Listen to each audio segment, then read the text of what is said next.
손흥민이 또 한 번 팀을 구해냈습니다. 그러나 그가 그라운드에서 사라지는 순간 토트넘은 리그 최하위 팀에게조차 밀리는 의외의 모습을 보였는데요. 이 상황을 지켜본 일부 전문가들은 손흥민이 떠나면 토트넘은 다음 시즌 강등을 각오해야 한다라는 극단적인 전망까지 내놓고 있습니다. 도대체 왜 이런 반응이 터져나온 걸까요? 지금부터 함께 확인해 보시죠. 프리미어리그 31라운드. 상대는 리그 최하위 사우스햄튼이었습니다. 경기 전 거의 모든 축구 매체들은 손흥민의 결장을 예상했죠. 유로파리그가 눈앞이었고 이제 남은 유일한 트로피 가능성도 그 대회에 달려 있었기 때문입니다. 그래서 이 경기는 로테이션이 당연해 보였습니다.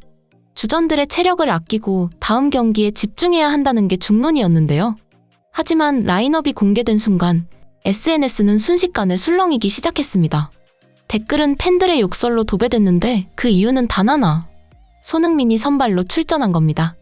꼴찌를 상대로 굳이 에이스를 내보낸 결정. 중요 경기를 앞두고 무리하게 손흥민을 출전시킨 선택. 이건 전략적 판단 같은 게 아니었습니다.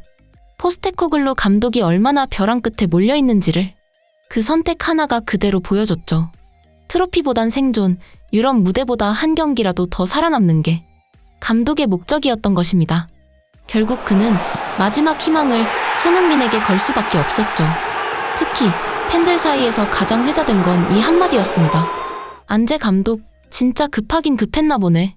손흥민을 이런 경기에서 선발로 쓰다니. 이 댓글은 순식간에 공감을 불러일으켰고 수많은 팬들의 피드를 장식했죠. 그도 그럴 것이 손흥민은 사우스햄튼만 만나면 다른 사람이 되기 때문입니다. 그동안 이 팀을 상대로 무려 13골 8도움. 손흥민은 그야말로 그들 입장에선 천적이었던 셈입니다. 그렇다면 과연 이날 손흥민은 어떤 플레이로 모두를 놀라게 만들었을까요? 경기 초반 토트넘은 강등권 팀을 상대로도 주도권을 잡지 못했습니다. 오히려 한 번의 역습에 아찔한 실점 위기를 맞았고 골대가 간신히 팀을 구해냈죠.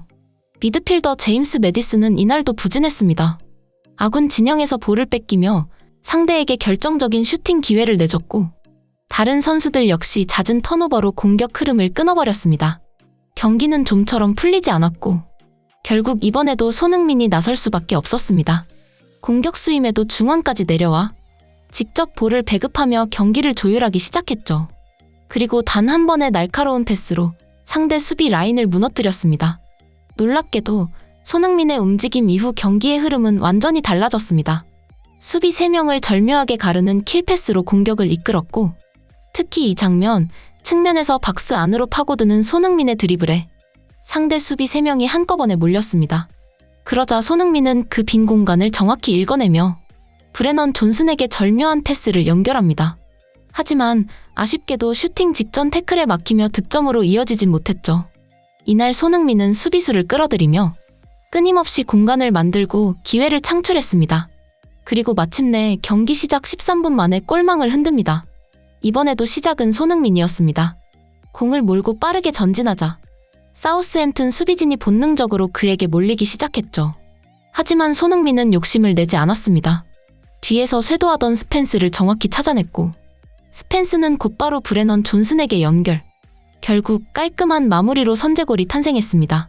손흥민을 중심으로 펼쳐진 빠르고 간결한 연계 플레이가 만들어낸 값진 결과였죠. 하지만 이날 경기에서 손흥민만큼 팀을 위해 헌신한 선수는 드물었습니다.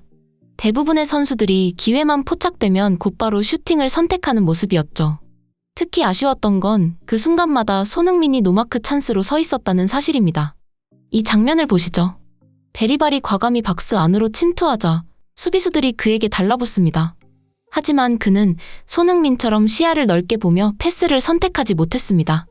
결국 무리한 슈팅은 키퍼에 막혔고 손흥민은 아쉬운 제스처를 보이며 허공을 바라봤습니다. 그리고 이 장면 모두가 토트넘의 득점을 확신했습니다. 스펜스가 박스안 경합에서 끝내 공을 따내며 기회는 그대로 이어졌죠. 하지만 문제는 그 다음이었습니다. 엉거주춤한 자세에서 억지로 슈팅을 시도한 스펜스. 공은 힘없이 키퍼 정면으로 향했고 절호의 찬스는 그대로 무산됐습니다. 그런데 이 장면을 다시 보면 스펜스 바로 뒤에 토트넘 선수 3명이 있었고 그중 한 명은 완벽하게 비어있던 손흥민이었습니다. 만약 컷백으로 손흥민에게 연결만 됐더라면 득점 가능성은 훨씬 더 높았기에 팬들은 더 큰 아쉬움을 느낄 수밖에 없었습니다. 그리고 후반전 포스테코글루 감독은 다소 의외의 결정을 내립니다. 손흥민의 활약으로 2대0까지 앞서간 상황. 바로 그 순간 그는 손흥민을 오도베르와 교체하며 벤치로 불러들였죠. 의도는 분명했습니다. 다가오는 유로파리그를 대비한 체력 안배. 하지만 문제는 경기 시간이 아직 충분히 남아있었다는 것. 그리고 손흥민은 그라운드 위에서 공격뿐 아니라 팀 전체의 중심축 역할을 하고 있었습니다. 그런 선수를 뺀다는 건 승리를 확신하기엔 너무 이른 판단이었죠. 그리고 놀랍게도 손흥민이 빠지자마자 토트넘의 흐름은 급격히 흔들리기 시작합니다. 후반전 점유율 74%를 사우스햄튼에게 내주며 토트넘은 완전히 밀리기 시작했고 슈팅 역시 연달아 허용하며 경기는 점점 불안한 분위기로 흘러가게 됩니다. 그럴 만했습니다. 중계진들은 이날 손흥민의 압도적인 경기 기여도에 주목했는데요. 손흥민이 그라운드에 있는 동안 토트넘은 높은 점유율을 유지하며 꾸준히 슈팅 기회를 만들어냈습니다. 이는 그가 단순한 골잡이를 넘어 전방위적으로 경기 흐름을 조율한 결과였습니다.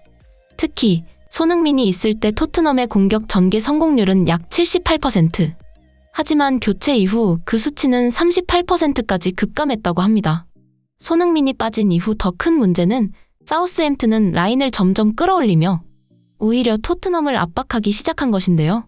반면 토트넘은 후반전 상대 박스한 볼터치 횟수 1회. 공격이 아예 성립되지 않는 모습을 보였습니다. 에이스 한 명의 부재로 팀 전체의 균형이 무너진 순간이었죠. 결국 손흥민이 빠진 토트넘은 리그 최하위 팀에게마저 실점을 허용하고 말았습니다. 강등이 확정된 팀조차 제대로 제압하지 못하는 모습은 그야말로 충격적이었죠. 2부 리그 수준이라는 조롱을 들을 만큼 경기력은 무기력했고 이날 토트넘은 손흥민 없는 현실을 그대로 드러내고 말았습니다. 손흥민이 빠진 이후 가장 뚜렷한 변화는 존슨에게서 나타났습니다. 멀티골을 기록하며 이날 경기의 주인공처럼 보였던 존슨이지만 후반전 들어 그는 위협적인 움직임조차 거의 없었습니다. 공간을 만들어주는 선수, 수비를 끌어주는 선수가 사라지자 완전히 고립됐던 것이죠. 얼핏 보면 승리의 주역 같아 보였지만 실제 경기의 중심이 누구였는지는 팬들이 가장 잘 알고 있었습니다. 경기 종료 후 토트넘 관중석에서는 자연스럽게 손흥민의 응원가가 울려 퍼졌습니다. 골을 넣은 선수보다 경기를 지배했던 선수에게 보내는 진심 어린 박수였죠. 그런데 이게 끝이 아닙니다. 손흥민은 이제 팀을 떠날 준비를 하고 있습니다. 다음 행선지가 아직 밝혀지진 않았지만 팀을 떠난다는 것만큼은 기정사실로 받아들여지고 있죠. 손흥민 선수의 성공적인 이적을 간절히 응원하며 구독과 좋아요 한 번씩만 부탁드리겠습니다. 이상 발빠른 뉴스였습니다.